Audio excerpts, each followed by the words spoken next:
গাজীপুরের শ্রীপুরে মাদ্রাসার শিশু শিক্ষার্থীকে ধর্ষণ চেষ্টার অভিযোগে এক শিক্ষককে গ্রেফতার করেছে পুলিশ। শনিবার সন্ধ্যায় স্থানীয় লোকজন ওই শিক্ষককে আটক করে পুলিশে দেন। পরে তার বিরুদ্ধে থানায় মামলা করেন শিশুটির বাবা। গ্রেফতার আব্দুল মালেক উপজেলার মাওনা এলাকার একটি হাফিজিয়া মাদ্রাসার শিক্ষক।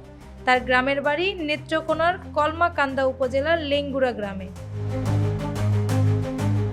স্থানীয় সূত্রে জানা যায়, গত বৃহস্পতিবার মাদ্রাসায় 7 বছরের ছাত্রীকে ধর্ষণের চেষ্টা করেন শিক্ষক আব্দুল মালেক। এরপর থেকে শিশুটি মাদ্রাসায় যেতে চাচ্ছিল না।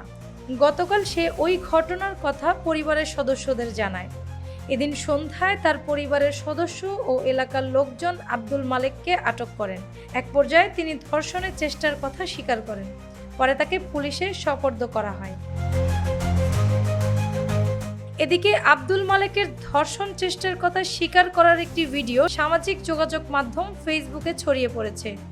এ বিষয়ে আতিকুর রহমান নামের একটি ফেসবুক আইডিতে 54 সেকেন্ডের একটি ভিডিও পোস্ট করা হয়েছে। ওই ভিডিওতে ধর্ষণ চেষ্টার কথা স্বীকার করে আব্দুল মালেক বলেছেন, আমি শয়তানের ধোঁকায় পড়ে করে ফেলেছি।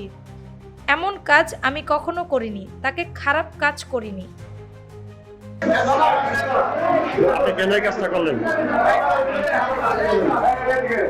শ্রীপুর থানার পুলিশ পরিদর্শক শামীম আক্তার বলেন, অভিযুক্ত আব্দুল মালেককে গ্রেফতার করা হয়েছে। তার বিরুদ্ধে গতকাল রাতে ধর্ষণ চেষ্টার অভিযোগে শিশুটির বাবা মামলা করেছেন। আজ রোববার তাকে আদালতে পাঠানো হয়েছে।